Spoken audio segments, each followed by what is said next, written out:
মাগো আমরা নবীকে বসে রেখে দিয়া আমরা ছাগল চড়াতে গেছিলাম, আর তিনজনা সাদা লিবাস পরে ভাইকে ধরে নিয়া যেন পাহাড়ের ওপরে চলে গেল।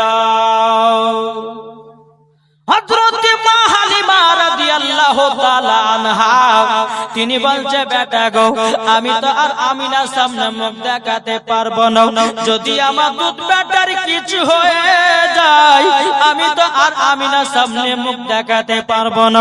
বাবাজি মুসলমান ভাইরাও, এ সোনা মানিকেরাও, মা হালিমা রাদিয়াল্লাহু তাআলা আনহা তিনি বাবা এক পা দো পা করে যখন বাবা আপনার চলতে লাগলো পাহাড়ের কাছে, যেতে যেতে যেতে আমার নবী মুস্তাফা পাহাড়ের উপরে বসে আছে। এদিকে মা হালিমা বলছো, দুধ বেটা জলদি